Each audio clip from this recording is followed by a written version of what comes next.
Eu ia começar, precisamente, por pedir que se apresentasse. Adriana Babiano, sou professora na Faculdade de Letras da Universidade de Coimbra. No contexto desta entrevista, talvez o mais importante seja dizer que sou a diretora do doutoramento em estudos feministas. Sou também investigadora do Centro de Estudos Sociais. De resto, o doutoramento em estudos feministas é uma colaboração entre a Faculdade de Letras e o Centro de Estudos Sociais. Venho da literatura, portanto, a literatura é o meu lugar de origem, embora trabalhe também em teorias feministas, esse é o meu lugar de origem em termos académicos. Sou madeirense e sportinguista. Fica registado. Também faz parte da apresentação, madeirense e sportinguista. Também é feminista, madeirense e sportinguista. Eu vi em textos e entrevistas que publicou, entrevistas que deu anteriormente, que já falou muito da criação dos estudos feministas em 2007. E eu queria, antes de entrar na questão do balanço e da retrospectiva, porque já com quase 15 anos já é possível fazer algum balanço, queria começar precisamente pela expressão estudos feministas, e ir à ideia de epistemologias feministas, que ao abrigo dos códigos ainda vigentes, não é? Pode parecer, e pareceu durante muito tempo, e parecerá ainda a muita gente, uma contradição de termos, não é? Quase um paradoxo. Como é que a epistemologia, o que são as epistemologias feministas, o que é o conhecimento feminista?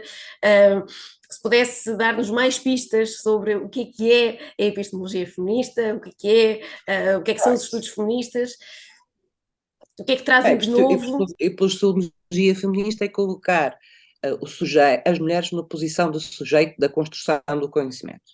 E pensando sempre a construção do conhecimento na sua articulação com a ação.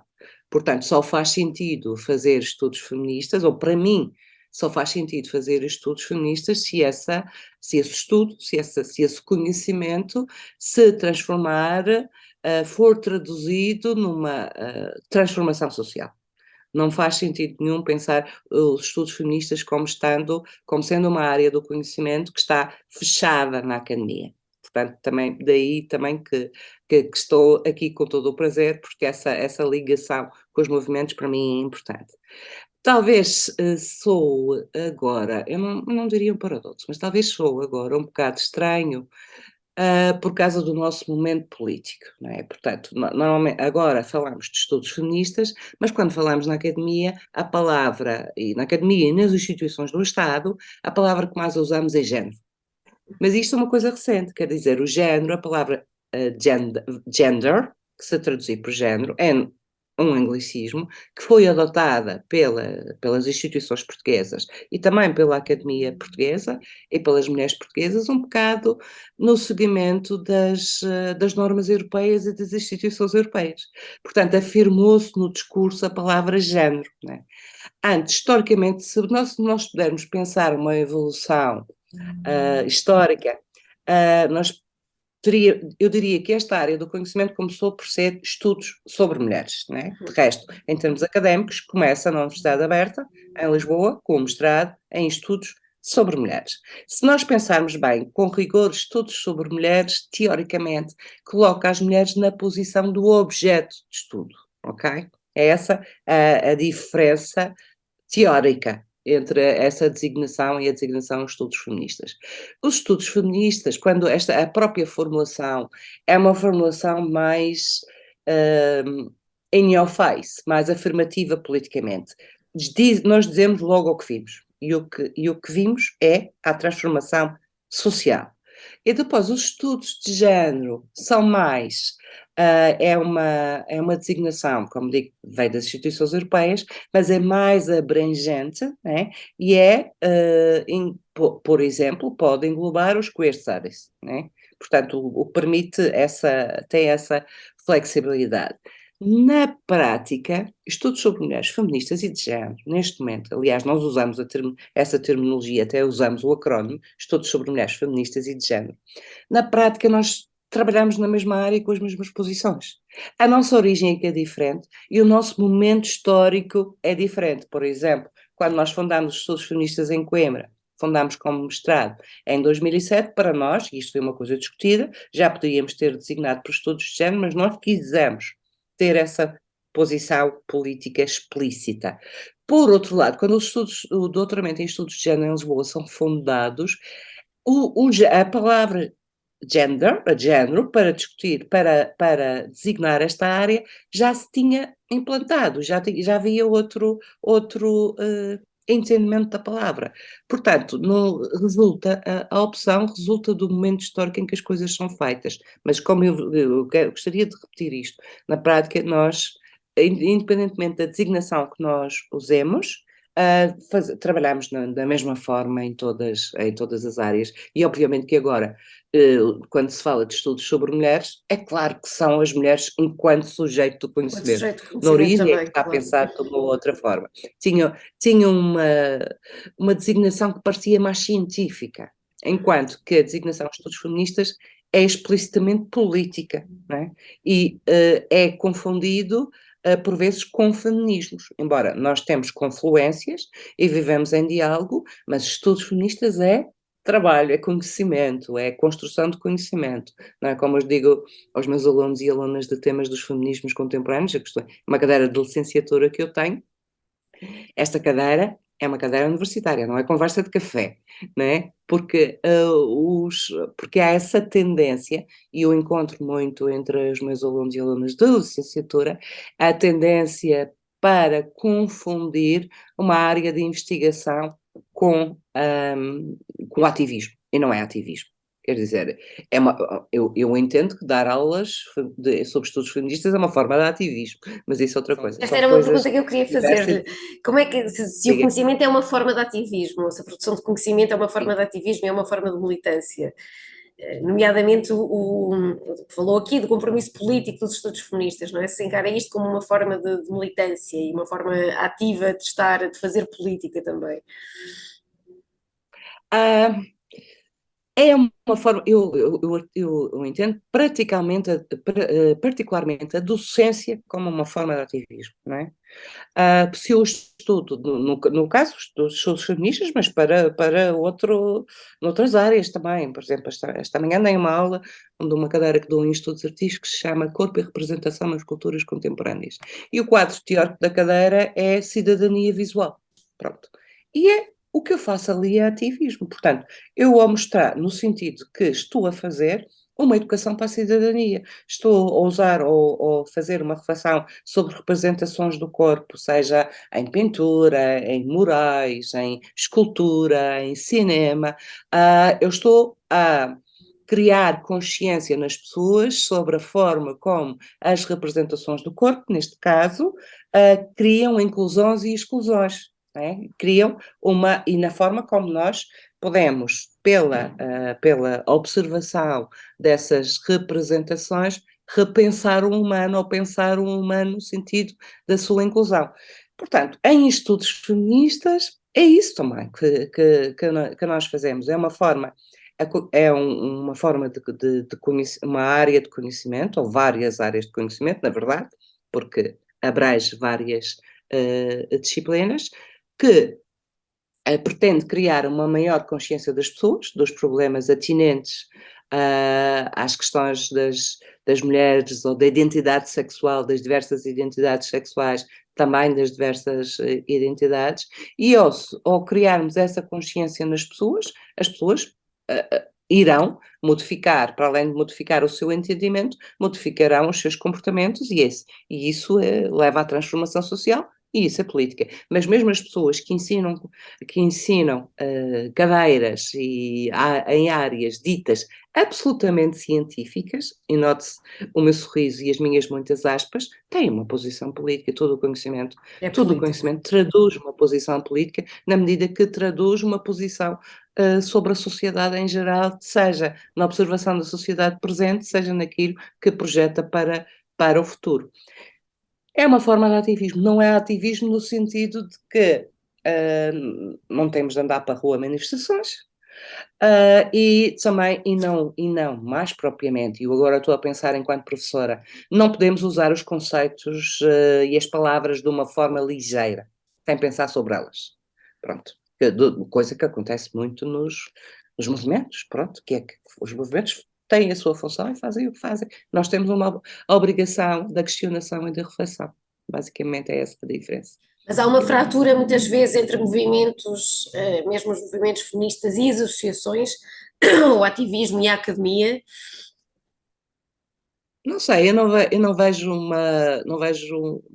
não vejo fratura nem vejo necessidade da fratura. Eu vejo Uhum. mais a complementaridade, né? E a ligação, as ligações e as continuidades que se podem estabelecer. Não vejo fraturas. Quando eu digo que nós somos obrigadas a refletir e a usar uma linguagem rigorosa, eu estou a pensar, por exemplo, na avaliação que faço dos meus alunos e alunas, ou, por exemplo, nas próprias dissertações de mestrado e nas próprias teses de doutoramento. Não pode ser aquela conversa, as rodas de conversa que se têm nos movimentos ativistas, em que se pode, obviamente que há reflexão e há estudo, mas não tem a responsabilidade, em termos da academia, os estudos feministas, são responsabilidades diferentes. Nós somos mais obrigadas ao rigor, e os movimentos são mais obrigados à ação e ao combate, se quiser, e à reivindicação.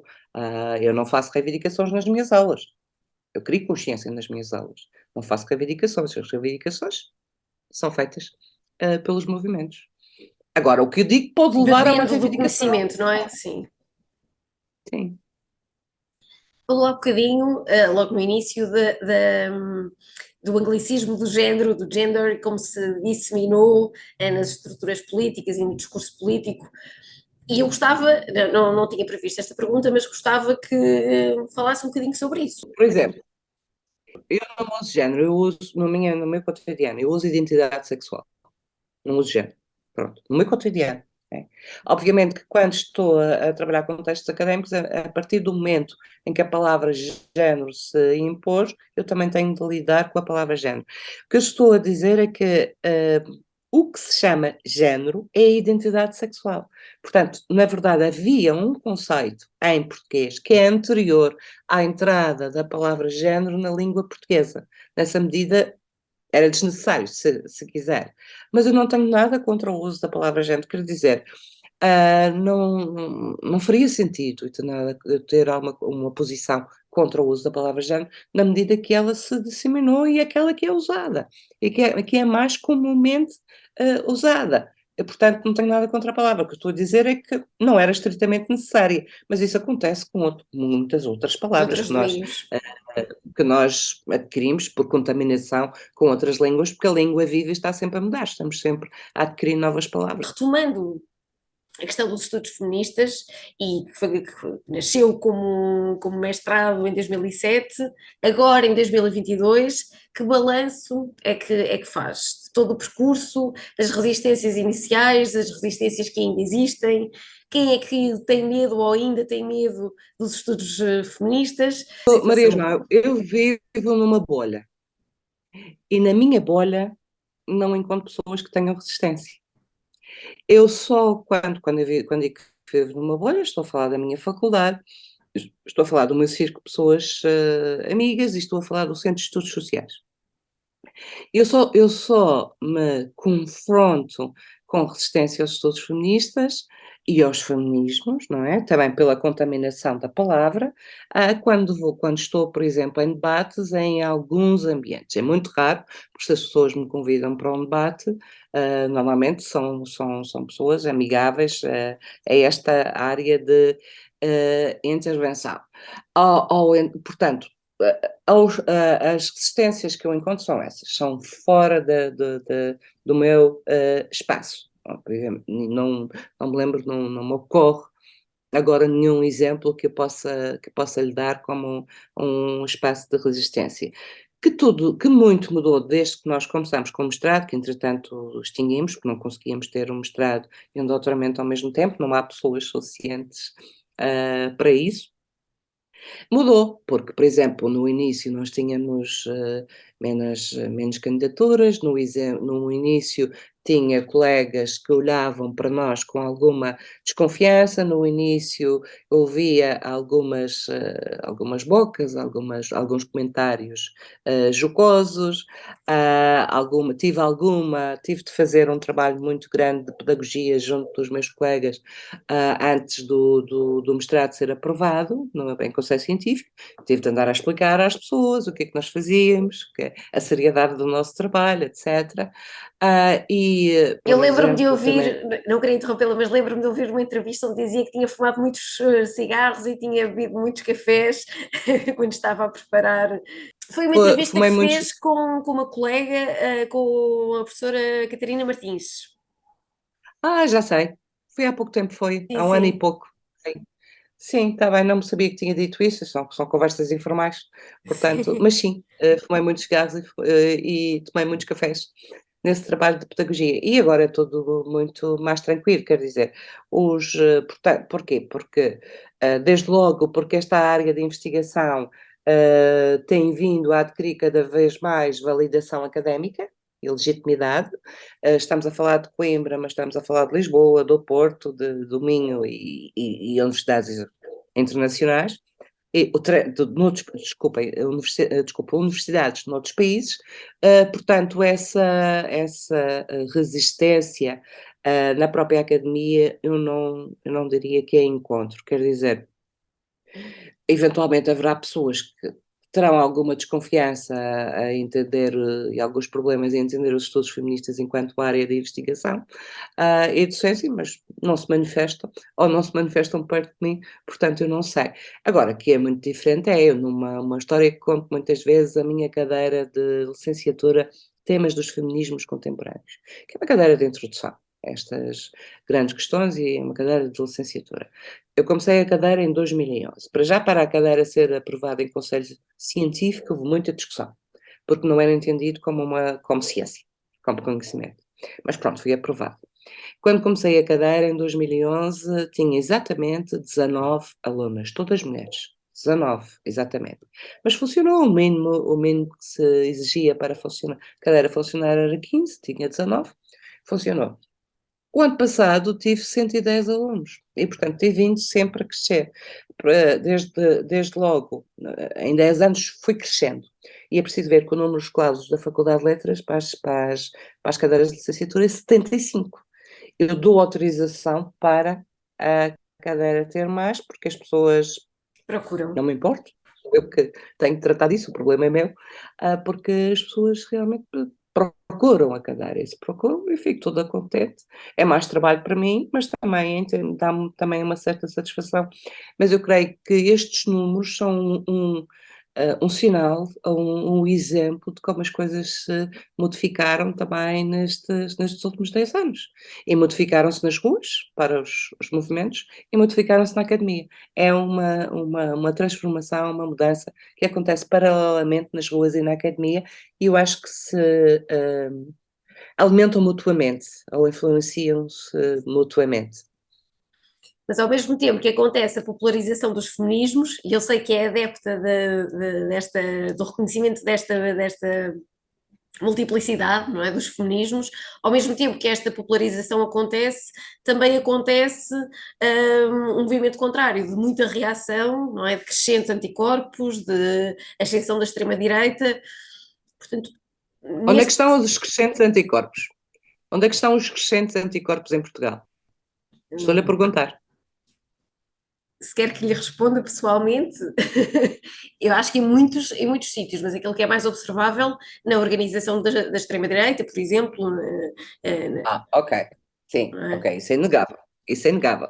Com todos Mas os nós também ataques temos. à dita ideologia de género e Right, ok. Mas pronto, mas eles são facilmente identificáveis e sim, também sim. não são, como é que se diz? É um perigo que nós corremos, é um perigo que nós enfrentamos, é um perigo que nós enfrentamos.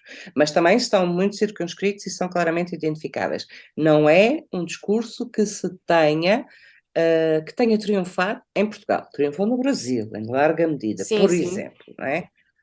Mas nós temos, há diferenças nas realidades nacionais e nós não podemos perder isso de vista. Também não há que ter eu não creio que em Portugal se deva ter haja razões para termos uma visão negativa da forma como os feminismos são e os estudos feministas são percepcionados. Não creio que haja razões para isso. Temos razões de preocupação com a extrema-direita, com a crescida da extrema-direita, que está acontecendo na Hungria, na Polónia, nos Estados Unidos, no Brasil, etc., mas não e devemos estar alerta, né? Mas não creio que isso nos dê, que haja razões para para dizermos que há um backlash. Não acho que haja um backlash, pelo menos agora. Em E por Portugal. outro lado, a forma como funciona as prevenções, sim, em Portugal, há na Polónia e há na Hungria, não é? E nos Estados Unidos, mas, por exemplo, também não se sabe muito bem como é que funciona isto, porque aquele retrocesso que houve nos Estados Unidos, no retrocesso pelo Supremo Tribunal da lei Roe versus Wade sobre o aborto e sobre o direito ao aborto. Epá, era numa primeira análise, é clara, é um retrocesso imenso, até 1973, então antes de 1973, e nós podemos dizer isto significa um movimento de retrocesso, é um backlash. Sim, agora fomos ver os resultados das eleições americanas. O Partido Republicano, em larga medida, teve maus resultados, em larga medida devido a isso. Portanto, a questão do aborto e o direito ao aborto mobilizou muitas mulheres e muitas pessoas para votarem contra o Partido Republicano, porque não votaram nem sequer, em alguns casos, nem sequer em favor de candidatos democratas, traduzir-se em ser a favor de candidatos democratas, mas contra o Partido Republicano. Portanto, dou este exemplo por causa do aborto. Estes são os analistas a falar, mas dou este exemplo para contradizer um bocado os discursos catastrofistas ou pessimistas. Eu não sou pessimista, aliás, tenho visto, com a minha idade, já vi muitas transformações e todas no sentido, no que diz respeito aos direitos das mulheres. E é esta área de investigação na academia, o que eu tenho visto ao longo da minha já longa vida tem sido no sentido do progresso e no sentido que me permite estar otimista. Há cenas sexistas, há sexismo, há preconceito dentro da academia, mesmo há preconceitos contra os estudos feministas sobre mulheres e de género. Mas é residual por comparação com o que havia, olha, nos anos 90, não preciso ir mais longe. Recuperando um bocadinho a ideia do que estava a dizer, que eu acho muito interessante, a ideia de que o backlash não é linear, não é? Mesmo nos sítios onde ela é mais evidente, não é linear, não é? Mas o progresso também não será linear. E agora retomando um bocadinho, claro, não é? Retomando um bocadinho o que acabou de dizer, claro que há sexismo, mas ele é residual com o que existia nos anos 90. Por exemplo, falar do sexismo na academia. Agora estamos. Hoje saíram notícias, ainda hoje saíram notícias, estamos ainda num processo de desocultação do sexismo nas instituições e da violência sexual das instituições, em que se fala cada vez mais. Que análise é que faz sobre isto? Em Portugal e fora, sobre o crescente debate sobre o sexismo na academia, sobre o assédio na academia, quais são os perigos? Há mais sexismo agora, há mais sexismo agora, há mais assédio agora? Não me parece. O que há mais visibilidade ao que se faz. Coisas que se faziam quando eu era estudante, na década de 1980, e que toda a gente achava natural, e que eu achava natural, né? Que eu achava natural, fazia parte das nossas práticas e fui, como todas as meninas que nasceram na década de 60, fui ainda educada para o recato. Se os rapazes dizem coisas, uma senhora não tem ouvidos, coisas assim. Portanto, a minha educação aliás, fui educada por freiras, a minha educação é uma educação para o recato. Pronto, tudo o que era educação antes de 1974, nesse sentido, mesmo depois de 74 ela continuou. E, portanto, mesmo na década de 80, que é já pós-revolução, mas as coisas não se transformam de um momento para o outro, há uma série de comportamentos, da forma de relacionamento entre homens e mulheres, e mantenhamos a conversa entre homens e mulheres, nem sequer nem podíamos ir falar de outras sexualidades, mas para já mantenhamos a conversa aqui, que eu hoje olho para trás e vejo como sendo relações de violência e que na altura não eram pensadas como relações de violência. Né?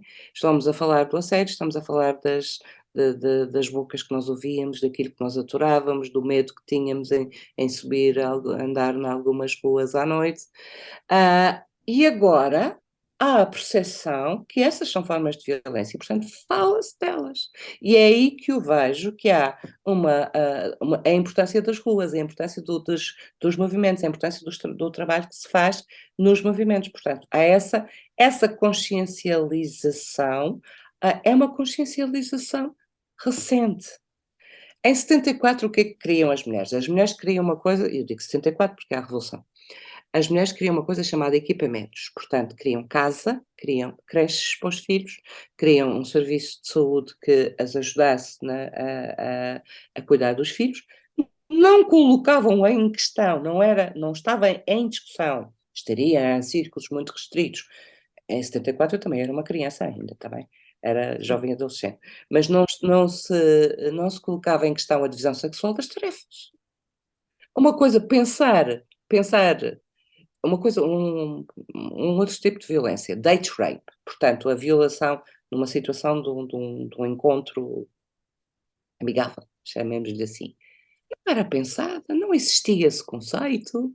Uma rapariga, uma jovem que saísse à noite, estou a falar agora de jovens estudantes, não estou a falar de Coimbra, estou a falar de um lugar urbano e de gente educada. Uma rapariga que saísse à noite com um rapaz para determinado sítio, sabia que isso seria entendido como um consentimento tácito em terem sexo. E pronto, casos de violações eram muitos. Casos que hoje nós chamamos de violações. Eram muitos.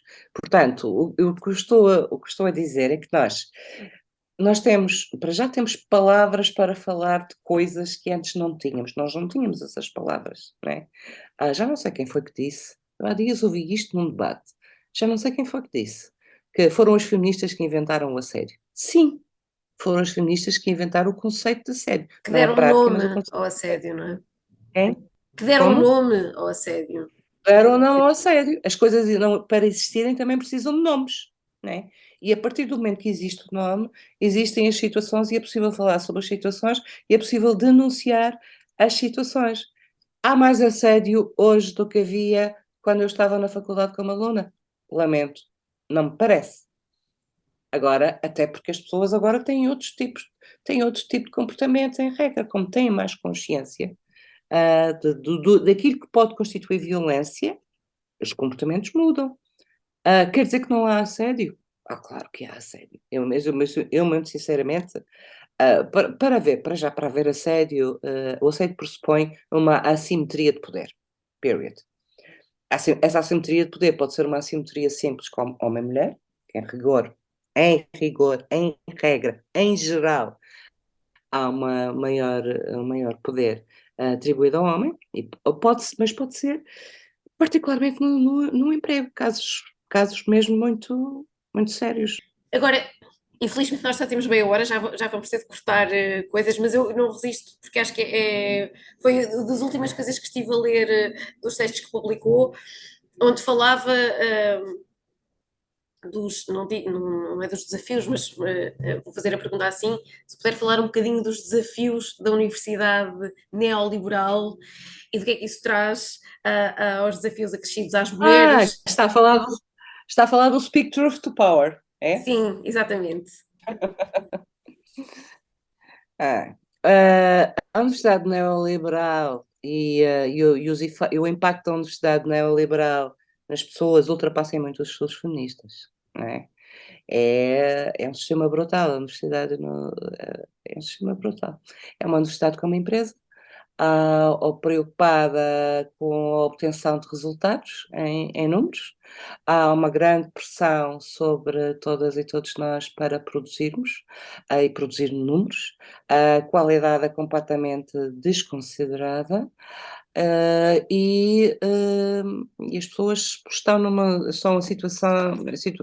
independente, eu ia dizer independentemente do lugar na carreira, mas não. Mas na maior parte dos lugares da carreira as pessoas não têm mecanismos para escapar a essa pressão. Particularmente as pessoas mais jovens que não têm, que nem sequer emprego têm, estou a falar de investigadores e investigadoras. Em E é situação de preciso ver quem absoluta precariedade, não é? a precariedade dessas pessoas.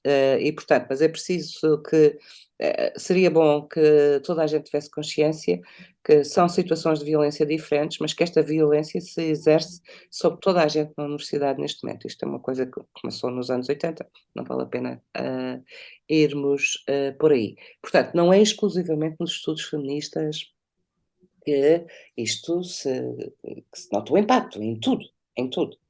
A academia tem algumas coisas boas, de vez em quando eu divirto-me imenso nas aulas, divirto-me imenso em alguns congressos, pronto, a academia tem coisas boas, também não é só mau, mas é um ambiente é um bocadinho violento, nas últimas 2 décadas tem sido bastante violento. Qual é o impacto que eu temo nos estudos feministas? Eu temo que as pessoas que fazem investigação nos estudos feministas se transformem primeiro em académicas e só depois em feministas. Isto é, comecem a funcionar em função da sua carreira. E, portanto, não interessa nada o impacto, não interessa nada a relação com as pessoas, não interessa nada a investigação, a ação. O que interessa é ter publicado mais 2 artigos em revistas XPTO, porque as pessoas precisam, eu não sei que estou a fazer um julgamento moral sobre as pessoas, porque as pessoas precisam de emprego, tão simples quanto isso. Mas, digamos que a dimensão política, que em rigor os estudos sobre mulheres feministas e de género têm, ou deviam ter, corre o risco de perder-se perante aquilo que eu chamo another academic tribe, just another academic tribe, naquilo, E de ficar no refém texto de que uma é. lógica de produtividade, não é? Que agora contaminam as universidades. Sim, sim, isso é só o princípio da violência. Olha, por exemplo, eu estou aqui a falar consigo. Há bocadinho estive a falar com umas colegas por causa de um projeto que estão a fazer. Isto é uma tarde em que eu não produzo, isto não se traduz em pontos na minha avaliação, percebe? Eu não me importo. Quer dizer, eu acho que é minha obrigação falar com vocês, né? Mas também tenho uma idade e uma posição que me permite alguma tranquilidade em fazer isso, não é? Tenho de reconhecer isso. Se eu fosse uma jovem investigadora, se calhar pensava 2 vezes antes de perder uma tarde a conversar. Para mim é importante, enquanto académica feminista, né? Para mim é importante, mas entendo que uma jovem investigadora não pudesse dar-se ao luxo de perder uma tarde. Entende, Maria João? Sim, Eu não sim. estou a dizer que estou a perder tempo aqui. Não, percebo Sim, mas perfeitamente. estou a dizer, é a lógica, é brutal, a academia é brutal. E eu temo que quero lá saber das pessoas que fazem outras coisas, mas pronto, não quero saber, se quero saber sim, porque tenho grandes amigos e amigas em pessoas que fazem outras coisas e que são vítimas desta violência. Mas eu temo que os estudos feministas percam muito da sua acuidade por causa das condições em que agora se faz a investigação. Não quer dizer que isto não é uma inevitabilidade, está bem? Isto é só uma preocupação, se quiserem, é uma preocupação a pensar a partir do presente e a pensar em pessoas que observei e coisas que observei. Atenção, coisas que eu já observo, não é? Não estou a elaborar no vazio. E é um perigo que nós corremos. É isso e a extrema-direita lá. É isto cá dentro e a extrema-direita lá fora. Sim, são perigos. Já não vamos ter mais tempo. Eu tinha muita coisa para lhe perguntar ainda. Já não vou fazer mais perguntas porque já vai ter de ser sacrificado e cortado. Olha, eu só posso agradecer É muito, assim. Ora é muito, essa. muito